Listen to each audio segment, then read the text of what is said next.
I'm Kate. I'm Elle. We're down to Faye, and this week we're diving into Empire of Storms chapters 52 through 56 and Tower of Dawn chapters 41 through 43.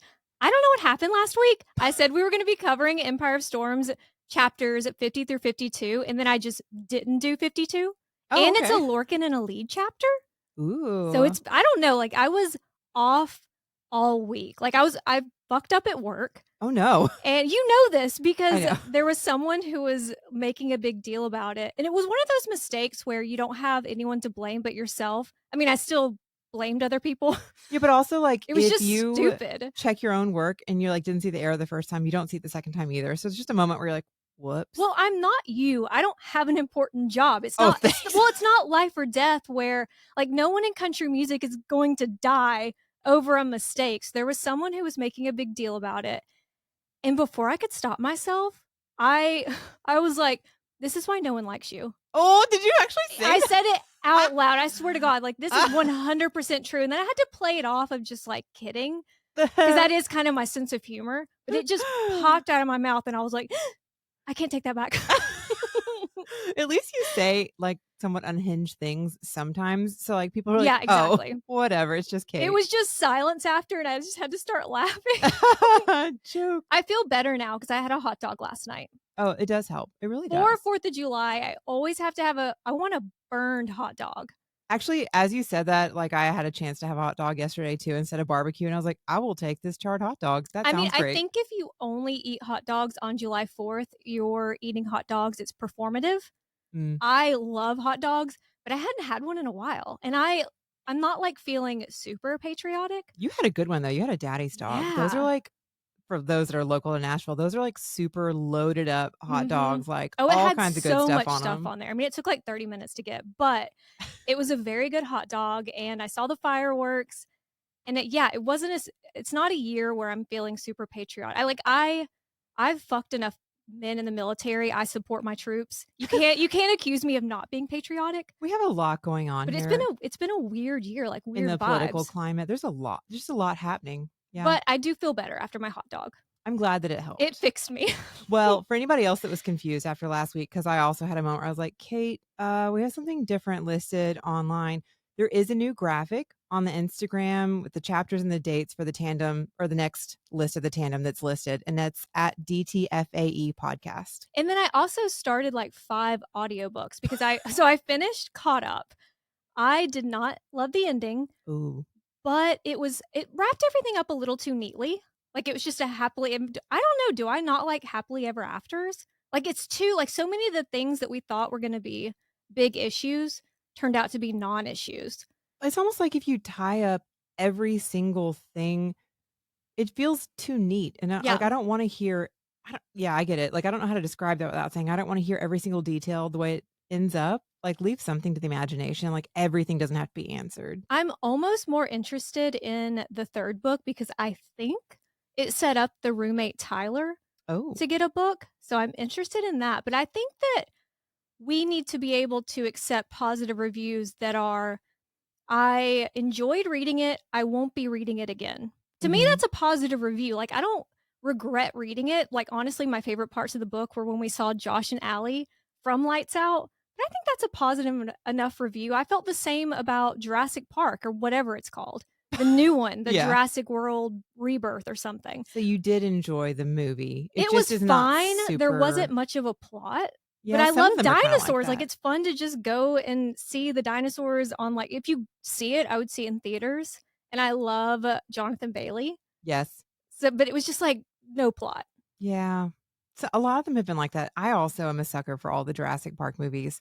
I've seen them all several Well, times, the and first some of them one I'm is just the like, only "Why are we one doing this?" Yeah, the first one is the only one that had, like, a real story. Yeah, that really kicked it off. And then I wanted after I finished Caught Up, I wanted to start The Night in the Moth because everyone has been talking about that, but it's just a woman narrating.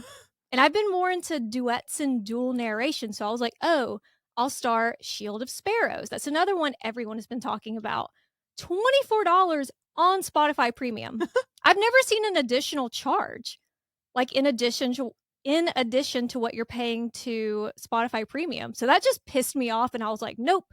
And then I started Glint, and that is the second book in the Plated Prisoner series, and I think I'm gonna like it. I wasn't in the right headspace. Like, everything Mhm. was pissing me off. And then it's like Aaron, the FMC, is just so loyal to Midas, and you just wanna, like, scream at her. Ugh. And so I finally landed on the Wolf King, Okay. and it's not groundbreaking.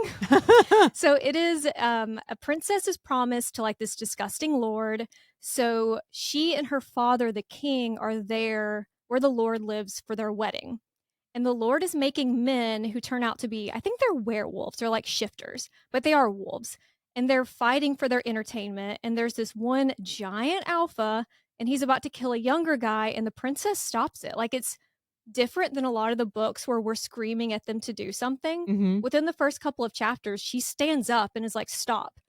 So then she saves that kid's life, and then that night she sneaks down to give him some supplies like bandages, and we learn that the kid is actually in the Alpha's clan. They have Scottish accents and kilts, Oh. and on it's this night of her wedding. The wolves break out and the Alpha saves her from being assaulted, and it's like a soft kidnapping, because like, he's like, "You're going with me," but she doesn't wanna stay and get married to this guy anyway. But also she was gonna be so you're like, "Oh, he was saving her," but she was about to be assaulted by wolves. Ooh. Are they his wolves in the same No, clan? there are multiple clans that were being Okay. kept there, but it seems like he was there on purpose, like, to break people out.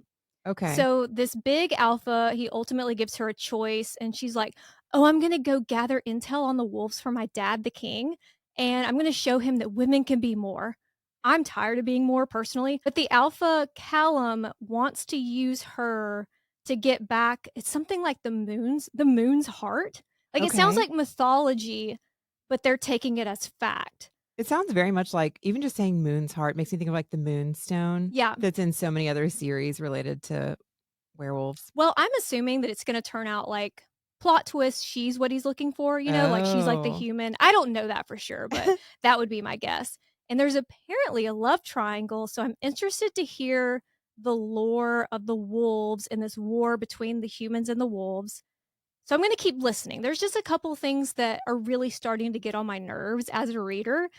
She's a virgin. Mm. She's super naive and sheltered. Like, when she goes down to they call them the kennels where they're keeping the wolves, and she sees someone taking someone else doggy style, and she's like, what is he doing? What is he doing to her?"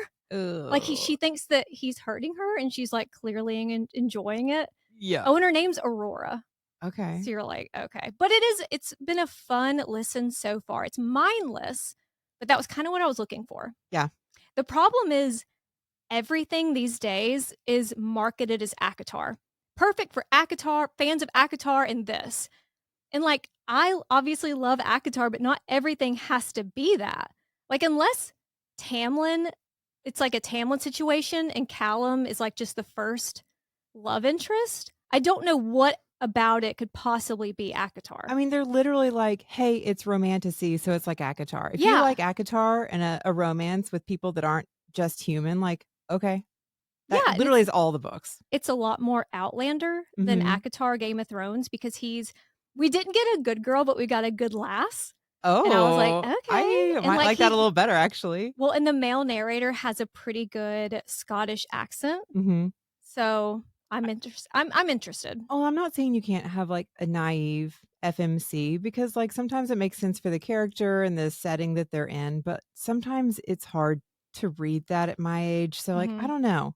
You'll have to keep me posted because 'cause I'm, like, I'm interested with the wolves and potentially her having to, like, sneak back undercover, but especially if there's, like, a not a threesome, what'd you say? Well, like a love Love triangle, because triangle. I think there's another That'd be alpha. fun. The other alpha is giving Reese vibes, like, because the main Oh. guy is so Callum, the first alpha, is very, like, on paper what a good guy should be, but he's Mhm. almost a little too much that, you know? Maybe that's how they're trying to make this ACOTAR and that Right. the first guy is Tamlin, but the second guy sees her better, That's what like I'm Reese? hoping for because the first guy is hot, but he seems a little vanilla. Oh. I mean, there's nothing wrong with that, but, like, we just a little bit more. Yeah. Well, I'm still on Harry Potter, so it's, like, completely, like, separate, like, no sex. I've been But enjoying your text of just random, like, facts and things that you are picking out from Harry Potter. I know, well, I'm finally on the 7th book. They're long books, and I've been listening to the audio, so, like, it doesn't go as quickly. But, like, anytime you go back and reread a series, you're like, you know what? I have a question about this," or there's Or just this doesn't make any I mean, we're doing that with Throne of Glass. I mean, so I made a little note for a couple of things today that are just it's weird. Like, Mhm, even just the fact that Hagrid is part human and part giant, I'm like, it even if it wasn't like, "That's kinda gross because it's almost like bestiality," what are mhm. the logistics of Logistically, a yeah. normal-sized human man trying to hook up with a 20-foot giant female That is a brave who man. also seems very unclean? Mhm. Like, I what? We're gonna have to see some fan art or I read mean, some fanfic. I almost don't know if I want to, like, they're described as looking like they're part stone. I'm like, Mhm. "Why? Why are you there, sir? Like, explain yourself." But also there's things like, Harry saw Cedric die, like, he's watching Cedric die into the Mhm. 4th book, but he doesn't notice or see the Thestrals until after, Sirius dies. That is a good point. There are things that you're like, Uh-huh. Like, if little you're following inconsistencies. yeah, the thought process is here, you should be able to follow that better. Mhm. There's also some things, like, with Hermione in the 3rd book getting to use a time turner, like, That always bothered me. it's a huge deal.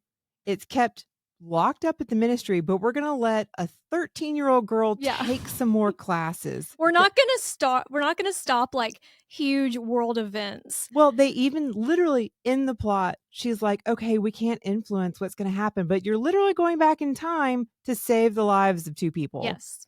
That's Okay. pretty big influence. That's So pretty big butterfly effect. yeah, well, why is that allowed, but not stopping some of the horrible crimes, wars, like famines? Like, why is this okay? It Yeah. doesn't make sense, and why it's only been entrusted to this child. That's weird. Mhm. There's also things like, because I'm in the 7th book, so we're talking about Horcruxes. Tom Riddle is out committing literal murder in a Muggle Mhm. household. Why he's got the trace on him because he's under 17. Mhm. Harry had a house elf do a charm near him, and immediately the ministry is all over it, but also the ministry knew that it was a hover charm. Mhm. So, 1, why'd they not recognize that Tom Riddle is out here just doing magic? But 2, he's using the killing curse, which is unforgivable for any adult. Why are they not immediately there grabbing him and taking him to Azkaban, not just for underage magic, but for using an unforgivable curse? You're so right. Everything should have been triggered. This all should have Yeah. been stopped a long It time has to be ago. some sort of corruption or I don't know, it has to be or I guess it's just something she didn't think through. I don't know. It doesn't add up for me. So, Mhm. like, that's a pretty big one. But even just like Hermione when they do Dumbledore's army and she has everybody sign that sheet, and then that girl who's friends with Cho, Marietta, that ends up confessing a Oh, bit about what yeah. happened. One, unclear if she was given Veritaserum, but Mhm. also there's like strain from her parents. Like she's literally following the rules. Is it great? No, we don't feel good about it. But she's like scarred with this horrific thing on her forehead that'll never go away. And The it was like, justice system is so it just weird in those books. how can, again, what are they, 15 now? A 15-year-old has found a hex that literally all these adults with medical training don't know how to like find a reverse spell for. Mhm. It doesn't make sense that it's such a brutal, like, she's plastered with this when she was pressured into revealing something, but also nobody can find a way to take it off her face. That's kinda crazy. I love this passion. I know. Well, and just I love even the anger. even going through the 7th book, like, the 6th and 7th books with the Horcruxes are some of my favorite because 'cause they're just so interesting, and I love when they're, like, traveling around together trying to save the world, but I totally maybe it's because 'cause I'm older, like, Miss Weasley, she's like, "Are you sure Dumbledore wants you teenage wizards who barely know enough magic to get out of school to be searching down something that's gonna save all of our lives? Are you sure?" You know, when you say Horcrux, it reminds me, at some point I had a theory for ACOTAR. Who's the guy that's keeping her in the lake? Koshi? I don't know how you say it. Yeah, I think it's Koshi, yeah. Doesn't he it seems like he might have a Horcrux. There's a couple of things in, I can't remember if it's just Crescent City or if it's ACOTAR, because we've talked about this. Yeah, I can't remember what our theory was, We'll but have to think on this and come back to it because there's a couple things that you're like, "That doesn't sound normal. That mhm. seems like that's attached in some way." Yeah. But even just going back and watching this magic that's expected of them, and I honestly, it does kinda like how Aelin doesn't tell people things. anything that Harry tells them, they're like, "No, that's been missing for centuries. No, that's not possible. This Mhm. is silly." I'm sure some of the reason that Harry's entrusted with finding these objects is because Dumbledore doesn't think adults would believe in it anyway. I don't Yeah, know. Dumbledore made some questionable choices He put a when lot it comes to riding children. on children that can barely take care of themselves, so Yeah. that's crazy. But that's where my life has been, is I've been deep diving Harry Potter. No, we love to hear it. Although, like, as much fun as it's been, I'm gonna need a smut palette cleanser very soon. Yeah, So are you I think next you're reading Obsidian, K.F. Breene, right? no, I've already been through Obsidian. Oh, how was Um, it?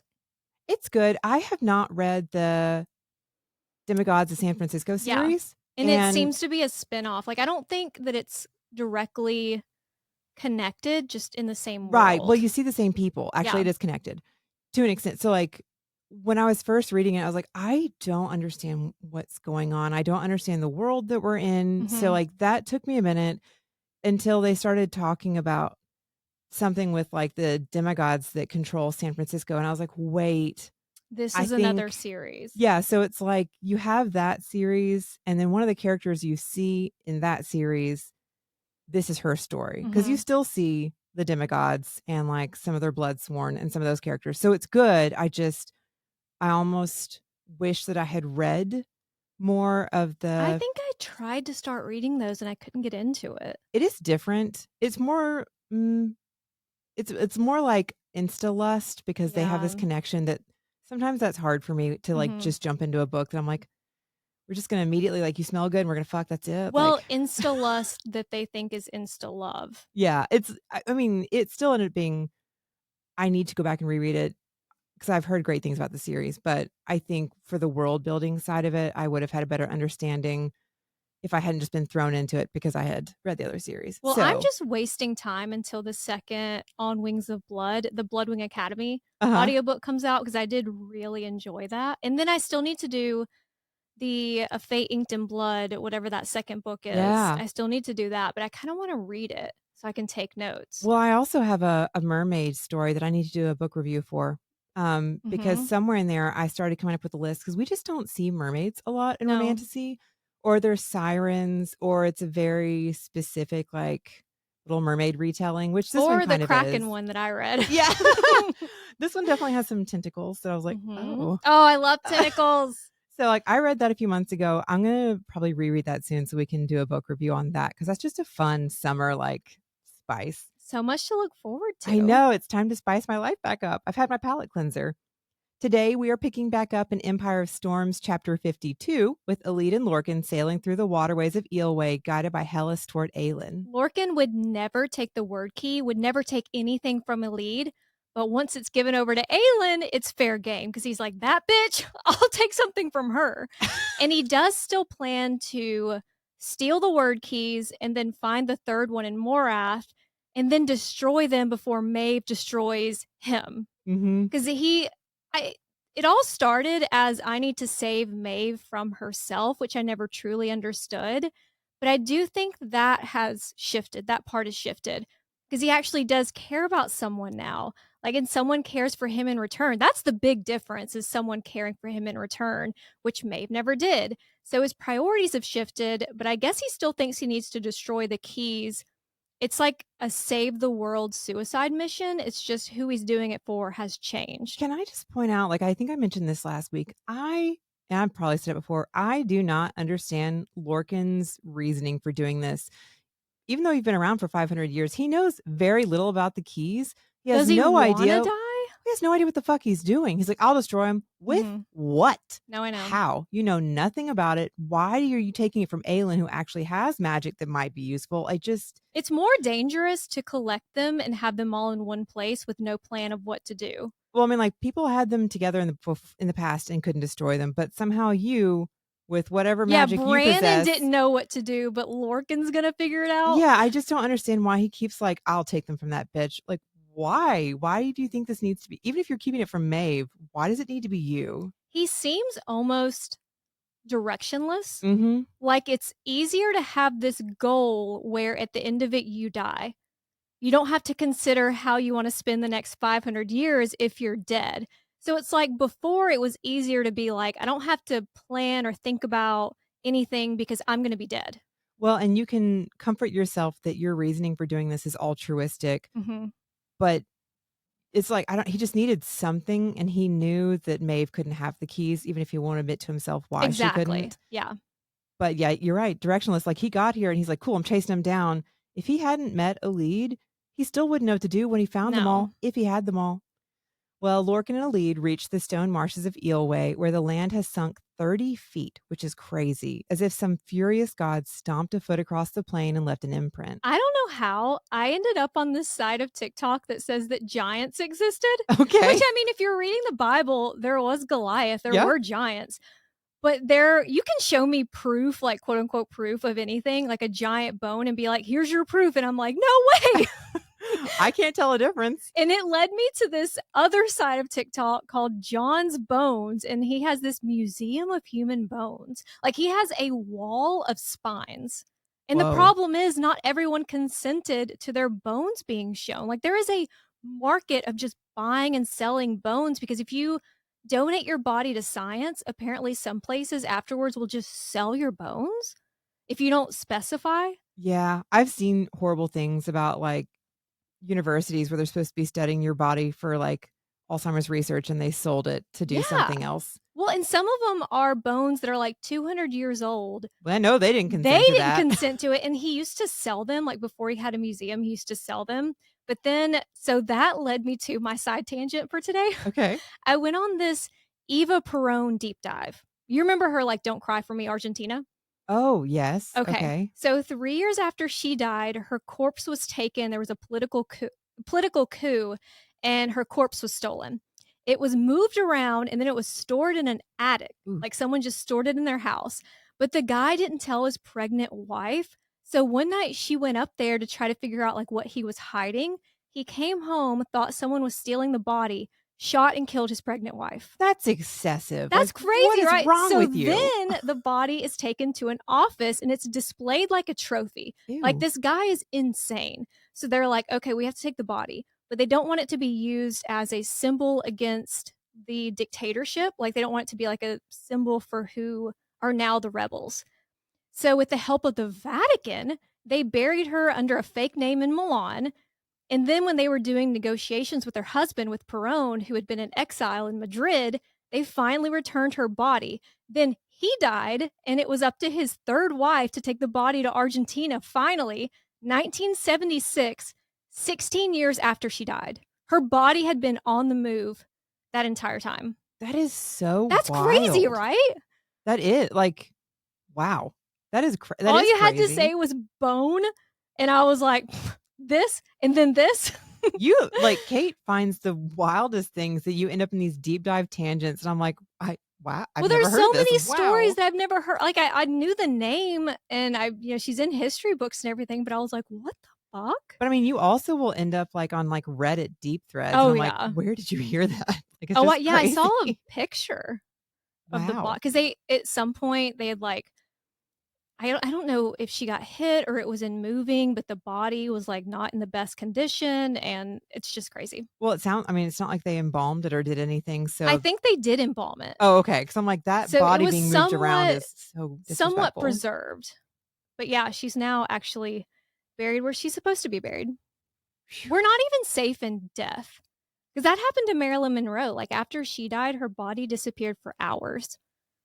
Like, just like, that's disgusting, and then the same with, Anne Boleyn. Like, her what are they called? The ladies in waiting would not Mhm. leave her body because they didn't trust the men. Oh, well, yeah, no, but the king was so mad at Anne Mhm. Boleyn. So they There's stayed with her body until she was buried. no telling he would have So had her, now like, you have to stay with my body. okay, or Stay with me. I will make sure that you are properly taken care of. Well, I'm also very scared of being in a coma and, like, being left vulnerable because you can't trust anyone. So Yeah. everyone has orders of, like, what they're supposed to do. If I'm Somebody has gonna to sit with me. You're not leaving this body Someone alone. has to put chapstick on my lips, someone has to do my nose spray, someone has to have an audiobook I playing. love that if you're in a coma, you think you won't be ventilated and you'll need the nose spray. Well, my nose closed up, I can't breathe without it. Oh, no. You're right. Okay, well, we've got a to-do list. Just make a list. Okay. We'll be on it. Silvery brackish water covers most of the marshes. It's interrupted by grassy islands, mounds of dirt, and ruins. I wonder if Sarah's one of the people like us who went through a phase where you're obsessed with Atlantis. I mean, 'Cause it it's sounds pretty cool. yeah, and then Sunken Cities makes me think of Crescent City because all of those islands reemerged when Bryce, like, remember she popped out of those caves Yeah. on Avalon and then the land was coming back to life? Like, could the Asteri have had something to do with what happened in the Stone Marshes? Well, they say a cataclysm rocked the earth, but for it to only do it in this one area feels Right. very intentional. Well, there's also the connection between Eoway and word marks. Mhm. And we're going to learn more about people disappearing from Aurelia that kind of ties into this. But what Rigulus said, it sounds like they went to the people, the Fae, who became the shifters in Midgard. It sounds like they went willingly. What happened in the Stone Marshes, based on what Elide senses, sounds worse, like more traumatic or dramatic. It sounds very much like a punishment, like they Yes. were trapped with no way out. So that does open a lot of doors when it It comes to the sounds different Asteri. than how well, it wasn't even Rigulus who told us that. I think it was Celine about the people that came over. Mhm. That is and then I don't even wanna get into the timeline because the 15,000 years in Brannon and Lydia, none of that makes sense to It's a me. whole other spiral. Lorcan asks Elide what she senses, and she says it's as if all the people who once lived here are still trapped inside, still beneath. But it's not Aneith who's whispering to her. Like, even Hellas is hiding from Lorcan. For the first time, Aneith was in Morath with Elide, so what is or what was inside of the marshes that would scare literal gods? Mhm. But also, is it Elide's witch blood that's because it's not Aneith. She's not any help right now. How is Elide inferring that people were trapped beneath? Like, does she have a little seer in her? Because it does sound a lot like Elaine saying that she could hear people trapped in stone. We found out that was more of an echo of past events of, everything we found out in House of Flame and Shadow. Well, we still don't know what Elide's magic is. Right. That's 'Cause why could she be a little bit of a seer?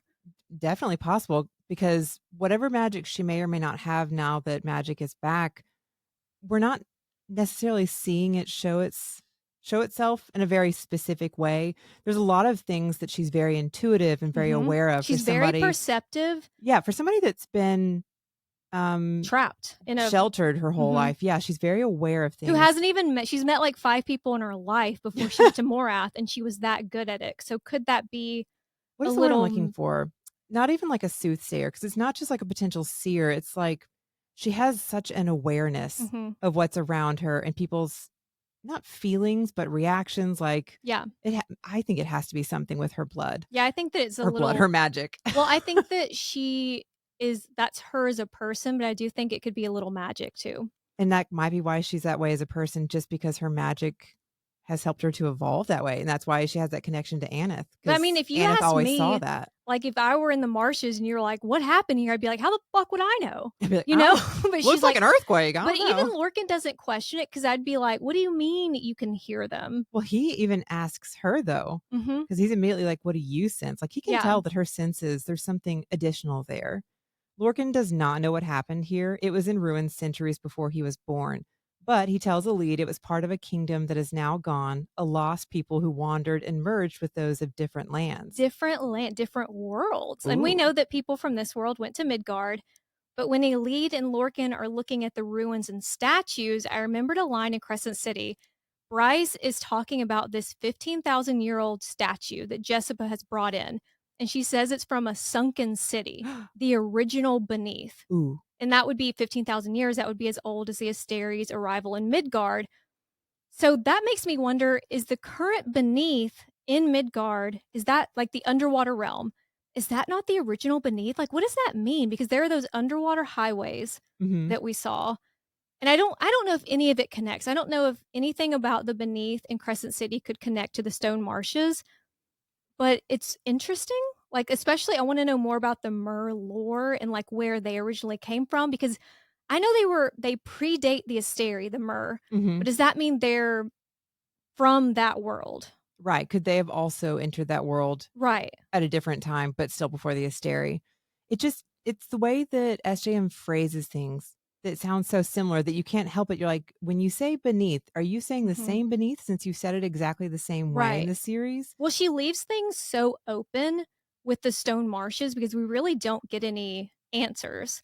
I know that we're like all waiting for the next ACOTAR, but I'm like, I kind of want to hear more about the next Crescent City since it Me is supposed to be too. Mer lore, but she dropped so much information Mhm. in that book. I don't know which one I want more, to be honest, because I'm just so interested. Elite and Lorcan carefully make their way through the murky water and across the I islands. know Lorcan is capable of sensing things, but there is no fucking way I'm getting in that water. Ugh. You're carrying me, not just some of the time, because there are times that they hear a roar and he's like, "Oh," and he picks her up and starts running. But you're carrying me the entire time. They say they're both hearing the dead. One, what does that mean? It does give me Lord of the Rings vibes, Yeah. like the dead marshes. There are creatures swimming around. There are snakes hanging from trees, bugs. This is a fucking nightmare. It sounds like there's like alligator or crocodiles Mhm. lurking around too. And Lorcan is doing what he can, like he's sending out his power to kill the mosquitoes, but whenever he does, it feels like the land is listening, awakening. Again, what the fuck do you mean? Yeah, let's not awaken anything Like, why is this? It's unnecessarily. like this part of the world has been like there's a veil or there's something over it. And I don't know. I wish It's we learned more. it sounds like a sleeping giant It in some does. like a sleeping danger in Like that some it's way. stuck in time or Like maybe something was lulled to sleep. Like whatever mhm. cataclysm happened was a way of putting something to sleep. And Yeah. now people haven't been here and we are But are they stepping all over still that. there? Like, are you saying that the bodies are stuck down? The souls are Oh, stuck like the down dead in there? marshes, like, What are you and hearing? I don't, or is it just their souls that are crying out because they're trapped in some way? I don't But know. also, these are marshes. That means that that water is not moving. There's literal Ew. fungi, bacteria. Like, No.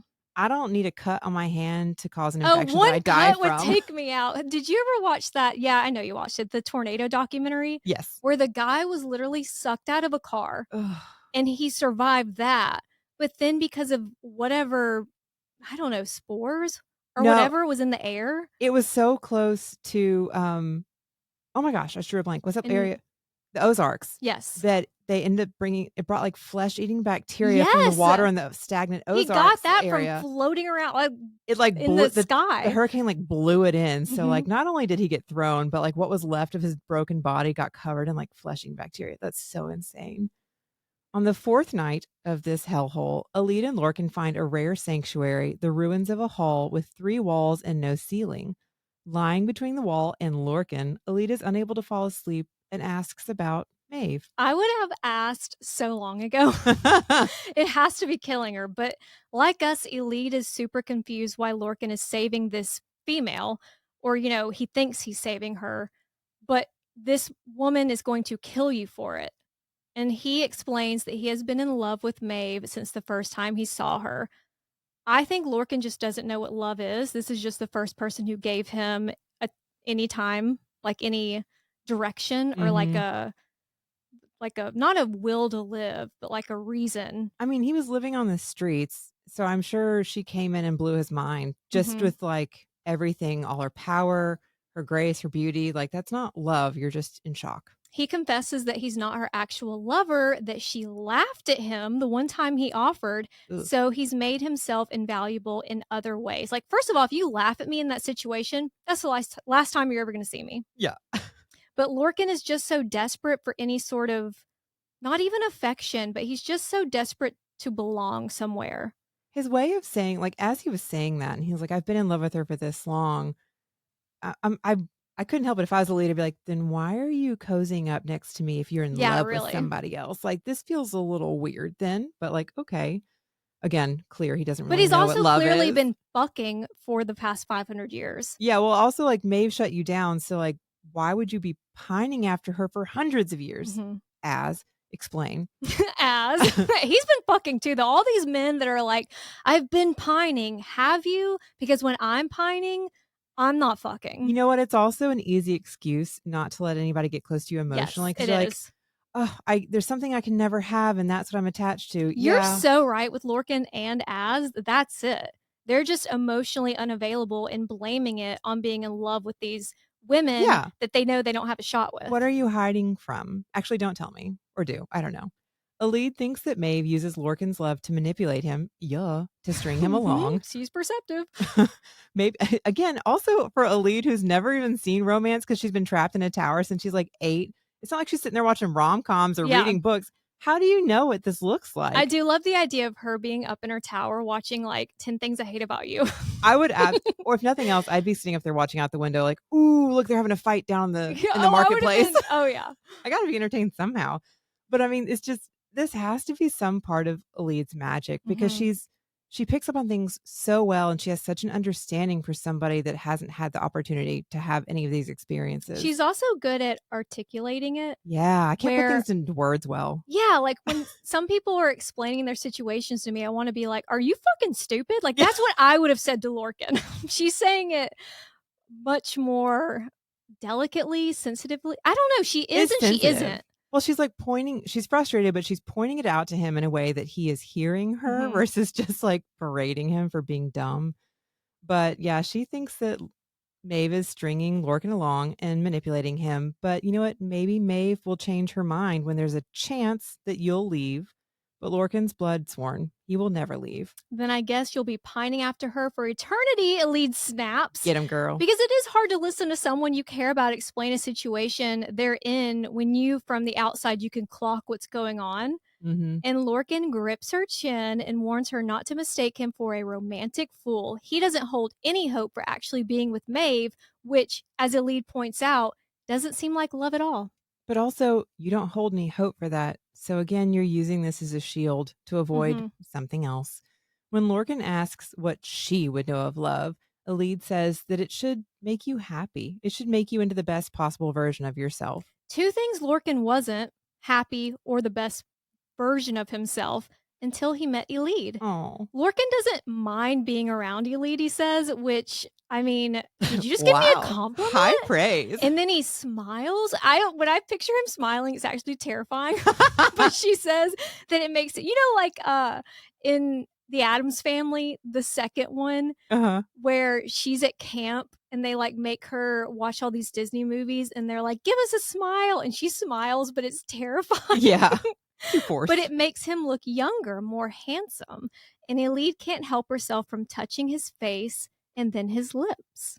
I mean, it sounds like he's laying like right up on her Well, as are y'all just well. in wet swamp, wet like leather Yeah. Well, it's just like that's sweat covered because dried? it's so Ugh. hot. There's no air moving here and I'm against a wall. Like you might have to give me a little space. I would hide you, she tells him in Paranth. If you do what you need to do and need somewhere to go, you would have a place there with me. It's hard for me not to cry, if I'm being honest, because no one has ever wanted Lorcan. Like, no one has ever chosen Lorcan.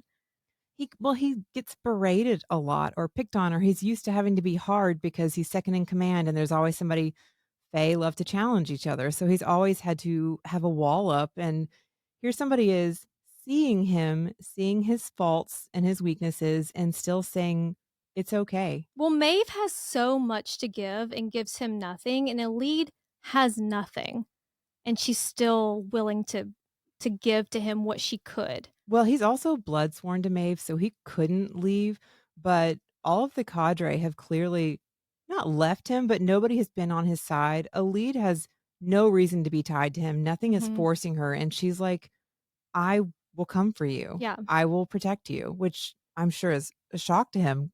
500 years and nobody's offered anything like that. Alide replaces her fingers with her mouth, Mm. feeling Lorcan tremble at the soft kiss. She doesn't expect him to answer now. He could show up on her doorstep in 10 years and the offer would still stand. I want to remind everyone what Elide said about being with a man. That if she were to ever feel desire, it would be a result of trusting someone completely. That she would have to know the person would fight for her, that a person would protect her. And kissing Lorcan for the first time in 10 years, Elide isn't afraid. I talked about this last week, but Elide has given Lorcan the gift of fear, of caring about someone so deeply that you fear losing them, like he did when she was pointing that dagger at herself. Like, that was the first time he had felt fear in centuries, and that fear does lead to some decisions later on that Mhm. we will discuss at length, but I just want everyone to remember where it comes from. What it like yeah, because there's a much deeper meaning to Mhm. this, that Elite is, like, giving this to him. Elite and Lorcan are both trembling, not from fear, but from want. As she begins to answer the question in his eyes, a darkness spreads across the sky. It's an army of Ilkin. On the other side of the marshes, Aelin, Rowan, Dorian, Manon, Adian, Fenris, and Gavriel are following the vague directions to the lock given to them by Rolf before they left Skulls Bay. I have been unable to find any good fanfic with Rolf and Aelin. I I know. was on the hunt, and then I was like, "Am I gonna have to write it myself?" Apparently And so. it's I don't know. So it would be when he burst into his office and she's sitting there, like, working title, "If you have a boat, I have a throat." Whoa. That's the Aelin Aelin and Raw fanfic. Someone out there with talent, write it, please. There's definitely something involving them fucking on or around a desk or a Mhm. table with a map on it Well, that she's just so makes sense. desperate for boats. Well, and he's pissed, so it's angry sex. He And wants this to is make when her he doesn't pay. even know that she's Aelin yet. I And then could he's like, "What?" I could see it. I could definitely see it.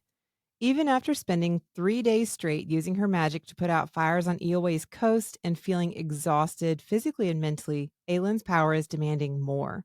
Drying their clothes between dips into the marsh water and setting mosquitoes on fire is keeping it quiet for now. And I love the growing bond between Aelin and Fenris. Like, instead of using his magic or his wolf form to leap between the islands, he and Gavriel are both staying in their Fey form, and Fenris is holding her hand, like, as she's wading through the water. Because Fenris treats her like she's something precious. He wants to serve and protect her. Their friendship is one of my favorites. I couldn't talk about Fenris until he came into the series more, but, like, every time we get to talk about him, I love Fenris. Fenris would be in danger around me. Oh Like, my the God. things I would do to that man, that male, we just I love everything about even just, like, the way he's open about his not his it's wistful, but it's like a respect for Mhm. her power, for what she But he represents. doesn't resent them for it the way Lorcan does. Yeah. Like, he is but that's because Lorcan wanted to love what he is to Maeve and doesn't wanna Mhm. admit that he hates it. Yeah. Fenris has always hated it. He's like, "No, Mhm. I don't wanna be here."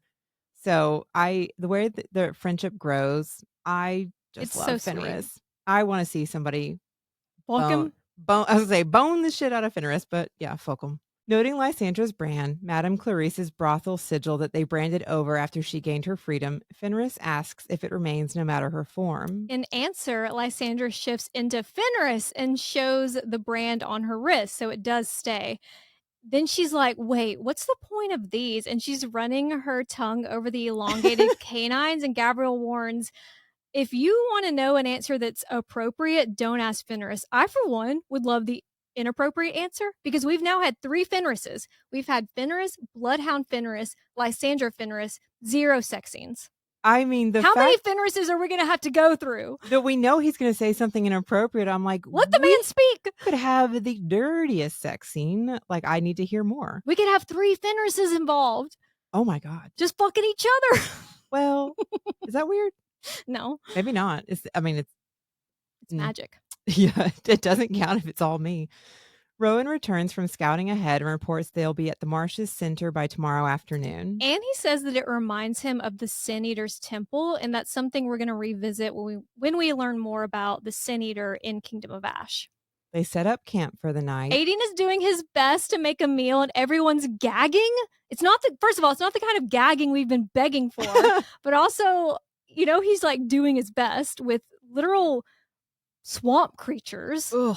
But then Dorian is, like, it's still Dorian. It's still sweet baby girl Dorian. And Adian points out that he still eats like a fine lady. And that's a joke that they made 10 years ago when Dorian and his father visited Terrason. And this fine lady starts to respond. Then something lunges for Manon, but it's stopped by Dorian's magic. Aelin doesn't see a tether, no thread of power. She's like, "Oh, that's interesting. I don't remember her ever seeing a thread." That is very Discovery of Witches, the, like, seeing the threads. Well, maybe also in the beginning when he was first using his ice magic, he would move his hand or do something where she could see it coming from, Yeah. but He's had enough practice now that whatever Yeah, he he's doesn't doing, have to it's point or, like hidden. mhm. I also was kinda like, I wanna hear Dorian's joke before we make Yeah. him focus on something serious. Like, I wanted to hear what he was gonna say back. Poor Dorian. He needs a moment to joke and tease. It's also interesting that the creature got through Rowan's shield, a hole opening behind Manon right as the thing waddles up. And that wasn't just a magic lesson because when Manon sees the eye of Elena on Aylin's knee, she looks to Dorian. So it seems like Rowan wanted to establish some trust between them. Oh, a little matchmaker. But he also was like, if it killed her, it wouldn't be that bad. Manon dips her fingers into the mud and draws a large circle and two overlapping circles atop the other within its circumference, representing the three-faced goddess. She then draws a line in the centermost circle in the eye-shaped space where they overlap. The eye of the goddess, not Elena. The outermost circumference represents the crone, the interior top circle the mother, and the bottom the maiden, and in its center is the heart of darkness. And that is an iron teeth symbol. When the witches still lived in the waste, they were given these as like to show they were goddess blessed. And this symbol is not the symbol that we saw the bone carver drawing in Silver Flames because it's easy to think that just because it's kind of hard. I had to look up what this looks like because it's hard for me to even when Aelin in book 1 was explaining word marks, Mhm. it's hard for my brain to put it together. But the what we saw in Akatar and then in Crescent City, it was 3 overlapping interlocked circles, which is also the amulet in Crescent City. They're similar, but it's not totally the same thing. It's kinda hard when they without having a visual though, because it makes me think of even just like the rings for like the Olympics, the way that they Mhm. overlap, but they're interlocked. That yeah, that's more like what the bone carver was doing Yeah. in the amulet in Crescent City, but the this is like circles within a circle, but they're not crossing each other. Yeah. Well, it's like, I guess because they call it the eye, that helps a little bit with Yeah. figuring out what that looks like, but yeah, it still would be nice to have a visual. The day that Aelin saw Baba Yellowlegs at the glass castle, the amulet turned heavy and warm in the witch's presence. Aelin assumed it was in warning, but it may have been in recognition. Aelin asked Manon if the word keys and gates, a history told to her by Baba Yellowlegs, if that's part of the witch's history. And it's not, but Baba was an ancient. She herself helped rip down the walls of the Kraken city. They also said that Baba was a seer, so there's no Mm-hmm. telling where she's pulling her information from. Speaking Rhiannon. of, Lysandra asks about Rhiannon Kraken. By the way, the Audible lady said Rhiannon, not Rhiannon, so Rhiannon. Okay. I can't confirm if that's the right So we have pronunciation. Manon, Vernon, Rhiannon. Yeah, I guess, yeah, because I would say Rhiannon, but yeah, she calls her Rhiannon. But Lysandra is asking about Rhiannon's curse, and we get a little bit more to that story. And Manon has to be seeing it differently because there was almost pride when she talked about that before she found everything out, but now she knows that she's descended from her. Yeah, but also, and we for a long time we've been like, Manon, how did you think this was going to end up? That it was going to work out to break the curse, and I feel like maybe now with everything that's happened, maybe Manon has a better Some understanding. clarity. Rhiannon Kraken held the gates to her city for 3 days and 3 nights against the three Iron Teeth matrons. More threes. Lots of threes.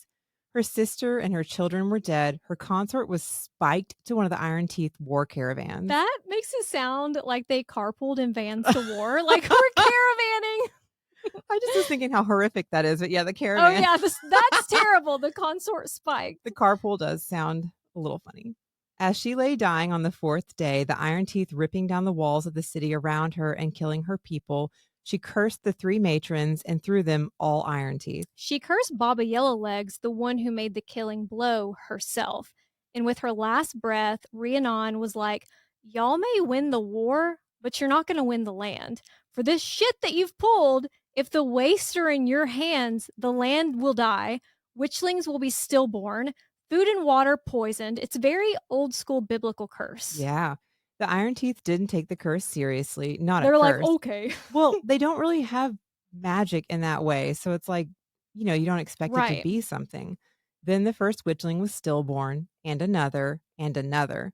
By the end of the month, there was no food. By the end of the second, the three clans had turned on each other, so the matrons ordered them into exile and separated the clans. Every few decades for the past 500 years, they send groups to try to work the lands to see if the curse held. and those groups never returned. The wastes are now in the hands of humans. Maybe one human you'll recognize. Oh, Rhiannon said there was only one way to break the curse: blood to blood and soul to soul. Together this was done, and only together it can be undone. Be the bridge, be the light. When iron melts, when flowers spring from fields of blood, let the land be witness and return home. And they've been thinking about that for 500 years. They haven't figured it out. I feel like they haven't been thinking about it. They're like, so like, no, we'll make it happen. Well, Manon confirms that at least her parents were thinking about it. There was an Iron Teeth mother, a Kraken father. They were trying to break the curse. What's always confused me, and it's something that you said that made me think of it, that's a lot of power for a witch to have. Like, Hmm. for what Rhiannon did, like, I know the Iron Teeth took after the Vogue, the Kraken took after the Fae. Does that mean that the Krakens have more magic? Like, are the Krakens capable of more because of their connection to the Fae? Or maybe because they don't have iron teeth and nails? Like, is the iron in the iron teeth limiting their power? Ooh, it feels kind of like both. But for it to have lasted for 500 years Hmm. is wild. Like, she put her whole soul behind that curse. Her It's whole it witchussy. Back to the reason they started talking about this, the Eye of Elena that Manon recognized as the symbol of the three-faced goddess. Elena predates the witch wars by 1,000 years, so what's the connection? Later, Gabriel and Fenris find Rowan. He's out on watch, and they tell him to get Aelin out of here. That whatever is happening tomorrow, it's been in works for a long time. So everything is adding up that it's not random. Nothing about this is random. Nothing about Aelin Manon being here in this moment together is random. They are two queens, two half-breeds that were both led here, and they're playing right into the hands of whoever's been running this game. And that's the worst is like you don't want to play into their hands, but you What are you don't supposed to we do? don't have anything else. Also, like to the point the gods are like interfering in my life. I can't just leave. I can't go hide. They can find me. Maeve has been waiting too. She's been waiting since Brannon for someone who could lead her to the keys. Although it doesn't seem like Maeve knows about the lock, or at least she didn't mention it to Gabrielle and Fenris. Maeve and Aelin going to war would be catastrophic because that bitch doesn't lose. Like, she's always 10 steps ahead of everyone, and she also will not die, and that's something that no one seems to be questioning enough. Yeah, she has an unnaturally long life for a fae. Weird. Hmm. She's also replaced Rowan with Cairn, a sadist so cruel that Rowan kicked him out of his army and made him Lorcan's problem, but he only lasted a month with Lorcan before he was sent to an isolated region. And you know, if Lorcan is like, you're too psychotic, too much, that's not a good sign. But No. also, is it bad? This is the same with Pollux. I'm like, I bet he's sexy though. They made Pollux beautiful, which is not fair. Fenris guesses Maeve is going to let Aelin nearly break herself going to war against Erewhon and then strike when she's weakest. And the fact that Gabriel and Fenris, that they're able to say any of this because they have the blood oath, it means that Maeve wants Aelin to know, wants Rowan to know. Because she is so good at playing not just like the game in general, but the mental game. Hmm. What I've always wondered is, so it's not Maeve's style to just kill someone. She enjoys punishing them slowly over years, even someone who is as much of a threat as Aelin. But she wants Lorcan dead. Like, she wants him beheaded or burned. Why do you think that is? Like, they think it's to keep Lorcan from joining Aelin, but even if up until this point, that doesn't even seem like a remote possibility. Is it because she cares so little about Lorcan that she doesn't seem to care enough to even torture him? Like, is it that? Or is it that Maeve has some seer abilities and she sees the possibility of them being on the same side? I don't, Why does she want to kill Lorcan so badly? if nothing else, his betrayal has cut so deep because she, after 500 years, clearly thought that he was not going anywhere. So I feel like it, at least in part, has to be his betrayal, but also she can't use him anymore. Like, she's Mhm. not ready to just kill Aelin because I think that she wants to use her in some way. Lorcan has already proved not useless, but like she can't do anything else with him. Yeah. So she wants him dead to keep him from the enemy using him against her, maybe? Yeah, that makes sense. Maybe. I don't know. That's kind of a flimsy because she's she's so smart and cunning, like, Mhm. I don't even know. Fenris asks Rowan to kill him if he's ordered to hurt Aelin. Even if it was done to torture him, this glimpse into what life could be without the blood oath to Maeve, Fenris is still glad that he got this time, and Gabriel nods his head as he stares down at his sleeping son. Oh. Oh. The next day, as they continue their trek through the marshes, Manon asks Dorian how exactly Aelin will use the keys to banish Erewhon and his Vogue. And if the Vogue are banished, will the things that they created be sent to their home world, like the witches? Dorian doesn't have any answers. Surprise. One, because he hasn't asked any questions. Two, Aelin isn't exactly the most upfront with plans and information. So Manon's like, why does she get to decide everything? Like, you're just as powerful as she is. Why can't you wield the keys? You know, I'm sure we're supposed to feel for Dorian in some way in this moment, but I just like his response here. I'm like, Dorian, this is why you're not fit to rule. Exactly. You're so wrapped up in what hurt. Like, yes, it's awful that you were hurt, but if you're going to be a ruler, you have to consider other people. He's really not thinking big picture He's not or thinking at thinking, all. yeah, it's like, ooh, buddy. Dorian grips Manon's wrist and answers because he's the one who killed his father. He shattered the castle. He purged his court. So if he had the keys, he would do the same once more across the continent. What is he talking about? Like, I Also, have never understood this. Is Dorian saying I'm too angry to wield them? Because he brings up Sorsha's death, which, okay, that was sad. But the Vogue, like Erewhon killed Aelin's family. They conquered her kingdom. Are you saying you're more angry because they killed your girlfriend? I'm just confused. I mean, I I don't even know because there's horrific things happening to people across the continent. I can understand him purging his court because those people let those things happen and didn't Well, most stop the of them were king. Vogue at that point. But also, I don't think that he intentionally purged his court. He just had a blast of power uncontrolled. But now he's Right. like, yeah, I did that on purpose. I'm like, no, you didn't. Yeah, he's making it seem like I'm this dangerous, volatile guy. I think you're volatile because your emotions are running high. But like, I don't know. It sounds like he's just like, you know what? I would let everybody go to hell. I don't care enough. I love Dorian, but I have to check myself when it comes to what is expected of Aelin versus Dorian because I do get irrationally angry. I, yeah.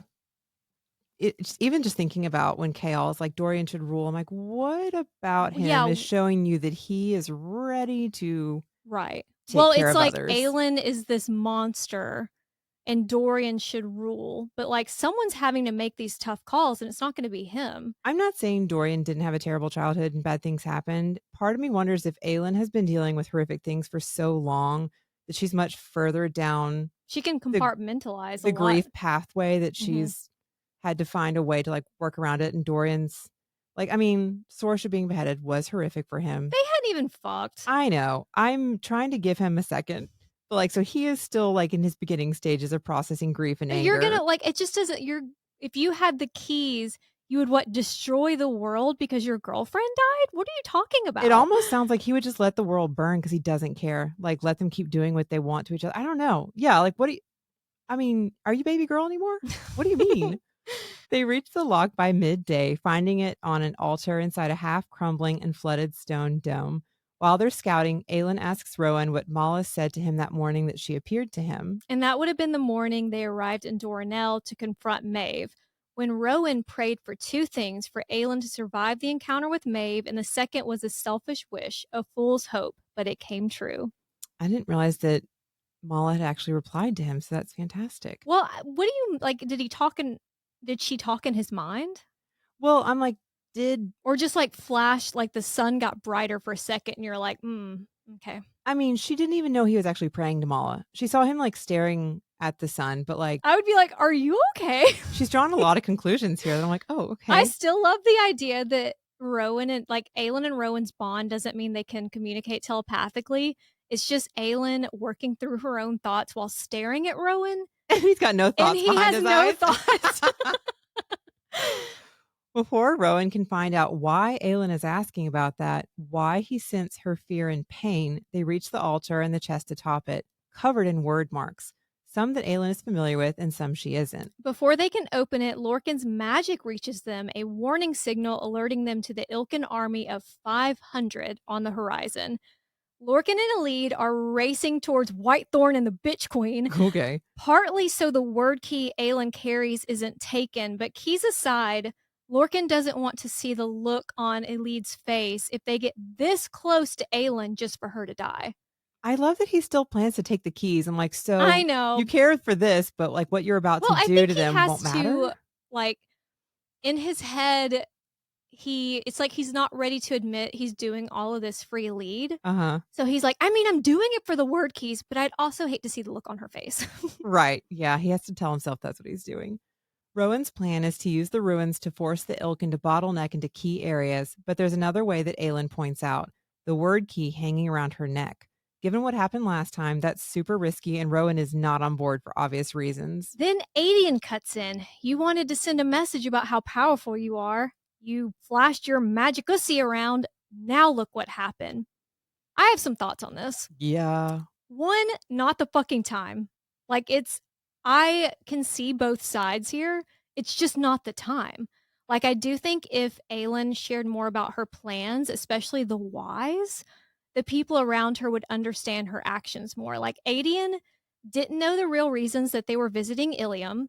They didn't know that Lysandra was going to turn into a sea dragon. Didn't know about the word key until Skull's Bay, doesn't know about any of the other plans and schemes currently in motion. So I understand how frustrating that would be. Like, she's surrounded herself with generals and centuries old warriors and doesn't listen to any of them.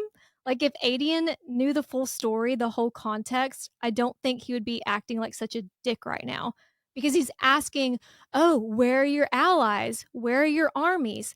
Because for all he knows, they don't have any other than Rolf.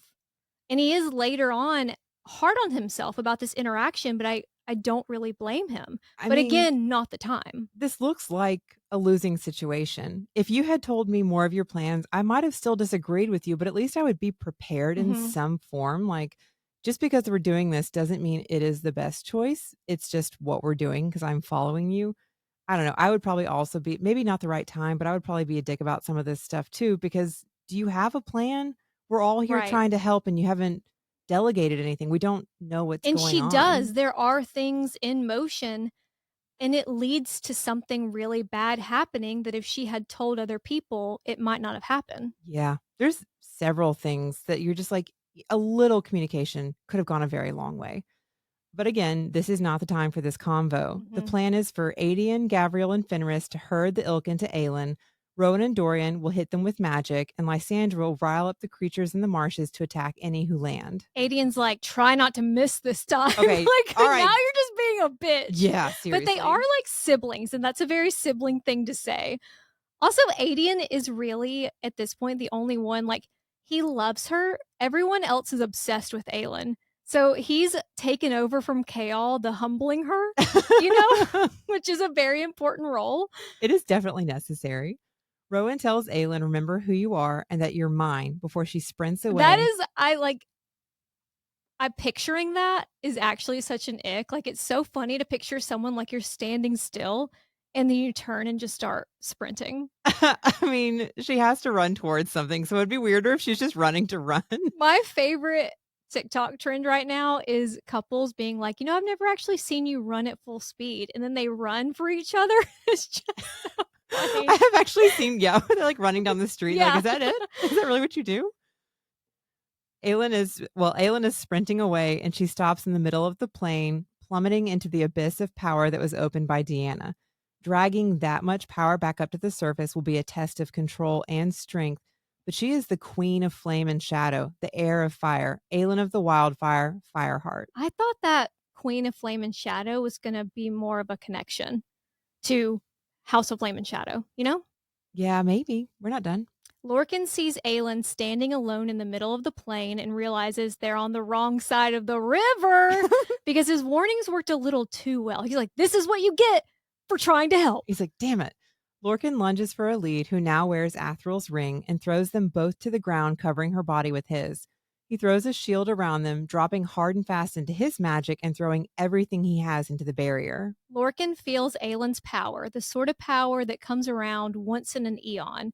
To serve her, he thinks, that's a court that wouldn't just change the world, it would start the world over. A court that could conquer this world and any other that it wished. So you're like, wait a minute, Lorcan, do you know about other worlds? Mm-hmm. Because I don't know what he know. Like I know he knows about the word keys. Like I guess that's how he would know about other worlds. But he also doesn't know Aelin well enough to know that she wouldn't want to conquer. You know, like I mean, Kael doesn't even know her well enough, apparently, to know that she's not a conqueror. So it would be scary seeing this level of power, seeing this what she does. Lorcan doesn't know her, so it's scary for him. It's even a little scary for Adian, who thinks she's not a savior, she's a cataclysm, that there has to be a cost to that much power. And having that thought reminds Adian of Baba Yellowlegs telling Aelin, nameless is my price. And there's something right on the edge of Adian's little man brain, like some puzzle piece. He's like trying to work through it, but he doesn't have time in this moment. But he knows that there's something with nameless is my price. Aelin unleashes the full force of her magic on the Ilkin. The ones who aren't incinerated are either hit with arrows shot by Adian and Fenris, or Dorian and Rowan's magic, or the swamp creatures. Shielded by icy wind, Rowan walks out to Aelin, her flames dying down until only a crown of fire atop her head remains. I love that visual. Well, I love that Unless, she but gives him one too. oh, I know they get little matching crowns. She's like, "This is my man." But Lorcan watches as Rowan kisses his queen, a twin crown of flame flickering to life atop his head. Not a single Ilkin survived. is she naked? There's No, no way her clothes survived, right? I don't think she's naked. Hmm. She seems to control that. Whatever's happening there Interesting. with wherever the fire is coming from. Like, are we imagining the fire just burst out of her chest? Yeah, what are you imagining? I don't know. Like, I'm I mean, imagining she's on fire. but it doesn't have. She doesn't have to have a tether. Yeah, you're right. So, like, That makes more sense. I don't know where it's. I don't know where it's starting. Ash falls from the sky, and Lorcan, a male who hated casual touch when we met him, is picking Ash out of Elite's hair. Then, even though his magic is completely drained from shielding them, he puts a shield up around her just to keep more from falling into her hair. May this kind of love find me and shove its way down my throat. I love him so much. And you know that, like, they can't see him yet, but if they were to see this, they would be like, what the fuck is Lorcan doing? Is that Lorcan? Why? He also thinks because power calls to power with the Fae, Aelin was unlucky that the cadre had been drawn to Maeve's power before she was born. Or maybe it was the cadre who were the unlucky ones for not holding out for something better. Then he shakes his head like what was that? What was that thought? Elite asks what they do now, and seeing Aelin completely drained and vulnerable, Lorcan answers, "We go say hello." Even after thinking like, fuck, I wish we had met Aelin before we met Maeve, he still has this, not a plan, but he still wants the word keys. He cannot He change can't his let that path. go. I feel like if he does, he'll be completely lost because Yeah. he's like, I don't know what to do from here otherwise. Lorcan is so focused on Aelin that he doesn't notice Fenris and Gavriel vanishing from their positions. It's times like these that it's really hard to switch over. But we are at least jumping right back into action because in Tower of Dawn, chapter 41, we're picking up with Nezrin, Sartak, and Falcon on a baby Rook rescue mission. Forte wanted to join, but Hulan snapped, "She's the heir. The bloodline ends with her." Forte's like, Sartak is probably the Coggan's heir, but Sartak doesn't want the crown if it means sitting around on his bubble butt while other people fight for him. Nezrin asks if he really means that, like later on. And he does. He doesn't want a life confined to court. She also asks if the whole "whoever takes the throne will probably kill their siblings" kids thing is the reason that Sartak hasn't married. But apparently, the women he's been shown were not for him. No one got a rose because when he showed them Kadara, this giant, terrifying bird, they apparently weren't interested enough. That's Like, wild. in their defense, how interested in this giant bird are you expecting me to be? But I mean, also, like, it's a bird. Like, it's It's a big. But I'm bird. like, are we terrified? It's a bird. But also, I feel like Kadara was probably not very nice to him. Katara probably like showed them her back. Like, nah. Yeah. Luckily for Sartak, the Coggan doesn't force his children to marry. Even Duva's arranged marriage was something that she wanted, and she lucked out because her husband adores her. These are already pretty intimate questions to be asking a prince, but Nezrin also asks, why not just end this tradition of competing with each other, with killing your siblings' children or killing your siblings when you become Kagan? And Sartak thinks, or he hopes, that one day whoever takes the throne will end that, will love their siblings more than tradition. Succession might sort itself out if they go to war. But it was a lot easier for Nezrin to ask for their aid in the war before she knew them, before she got to know Sartak and Hulan and Borte. These Aries of people have been so welcoming, and now she has to ask them to leave their families, risk their lives, and risk the lives of their rooks. It's a lot harder than when they were just like nameless faith when they were strangers. Yeah, well, it's a lot harder when you not just know the cost, but you can see it. Like once you really know them, it changes the depth of what you're asking. Even if Borte would love to go to war just to compete with Urine for glory on the battlefield. Yeah, they have some hot sex. Like whatever. I'm not sure what y'all are faking here. Y'all are clearly doing something. The Borte urine competition began 3 years ago, right after her mother died. Sartak and a small unit of Rukin were sent to the Restless Kingdom, and Borte's mother was hit by a poisoned arrow in the neck, right as Sartak was about to let them surrender. 6 months later, Borte competed in the Gathering, the annual 3 days of contests and races among the clans. She was 17 and Urine was 20, and they were neck and neck, and Urine pulled a questionable maneuver, and Borte saw it coming, so she beat him anyway, but then she beat the shit out of him when they landed. Like true love. Get 'em, girl. Borte won the next gathering using that very same maneuver, but Yaren seemed more scared of how close she'd come to injuring herself or dying. Then this year, a week before the Gathering, Urine appeared at the area and went straight to Borte. No one knows what happened, but when Borte won the Gathering, Urine's father announced her engagement to his son. Whether or not it was a total surprise to Borte, or if that's just not how she wanted it announced, no one knows, but she hasn't disputed the betrothal. It's like we somehow get too many details because I like too many details and not enough details. Because I think that they have potential, like this relationship, this dynamic, but we get too much information for what these characters and their relationship contributes to the story. You know what I'm Mhm. saying? Yeah. It's like, why even tell us any of that? It's not like it doesn't matter, but it's not furthering the plot. Right. For us to not, for them not to be more actual, like, Bigger parts of it, yeah. yeah. I couldn't even really find any fanfic. Which, by the way, thank you, Casey from Australia. We got an email about the Pretty Little Angel as fan fiction. Ooh. It is Illyrial, and as is a Dom. Okay. And it's actually so well written. Like, I definitely recommend that if you can find it on AO3. It's it's very sexy. And it's Um, very long. And it sounds like Sarah wrote it. I need that. Okay. Yeah, maybe that's why we think that he is a dom. Like, Um, that's, like, a very popular fanfic. Maybe she just put it out there pretending it wasn't her to see what kind of feedback she got. Maybe? Okay. And we've been getting a lot of comments and messages, like, Paige and her mom both listen. I Oh, love that. And then Caitlin, Maria, Kenneth, we got a lot of cool messages this week. we love receiving those messages. They're so sweet. It's very exciting to get them. Sartak, Nezrin, and Falcon fly into the Doggle Fells. And Falcon is a little field mouse in Nezrin's pocket. Like, I love when he uses his hands to, like, press and be like, "I'm still here." And they're there because Urine and his clan showed up at the last watchtower and told them about more rook eggs going missing. Oh, it makes me so sad for those This whole babies. thing is devastating, I know. I honestly. cried reading this. They plan to make a pass around the Karenquis territory, staying high above the webs. And they think they can pass it off as just this casual little scenic trip. So the spiders are just watching them fly around in circles. And they're like, nothing to see here. We're just flying around this place we've never flown before. Without like hindsight, it's interesting that they can see areas covered in webs, and then suddenly some areas they don't see the webs. Mhm. I just, since they're literally flying around Well, I think it's looking. easier to see from above.